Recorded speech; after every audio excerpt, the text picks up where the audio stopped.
Isso que é vida, transando todo dia. Acordar pelado, com você no lado, que o nosso amor nunca vira rotina.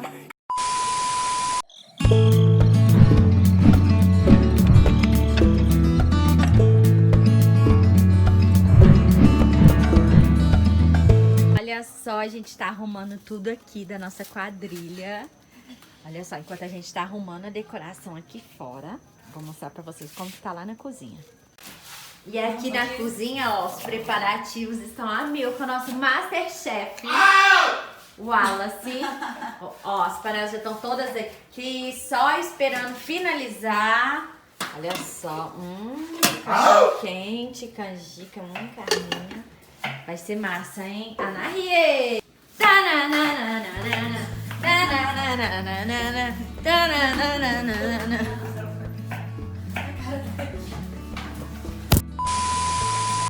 Olha só, a gente colocou aqui paçoquinha, aqui amendoim, um torresminho, mais pra tirar gosto mesmo, ó. A gente vai colocar aqui, que vai ficar as vasilhas do caldo, mas a nossa decoração tá linda.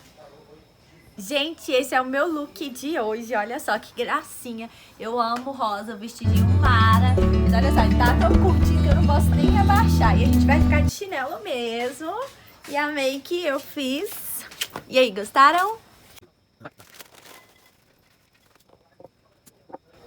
E é nosso lookinho, o Gu vai de chapéuzinho e eu de caipira. A gente vai dançar, gente. A gente vai pôr aqui uma musiquinha e vai ter fogueira, vai ter tudo, vai ser massa. Então vem com a gente.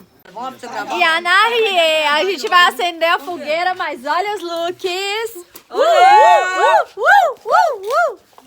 Super quadrilha. O Gu comendo, saltando umas coisinhas. A gente tá esperando, gente.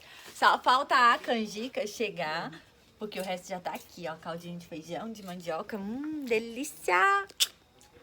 Agora, gente, é hora de acender a fogueira, tá? Fica muito perto não, porque ela pula de... Tá bom, a gente vai ficar longe. Fica na beiradinha porque a gasolina dá um soprão. Tá, Guilherme? Não gostou da...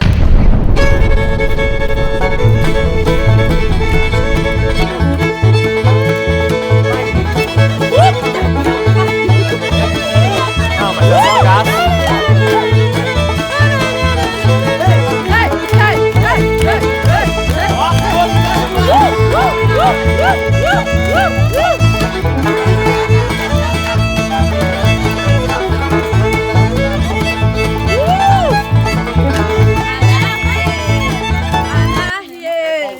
Ai, tá quentinho aqui,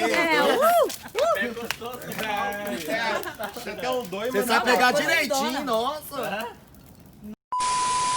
Com gente que tem apressada, católica, lendo jornal, satisfeita, hipócrita, com raiva por dentro, a cabeça. Ah, não gosto de fã, não. Isso que é vida, transando todo dia.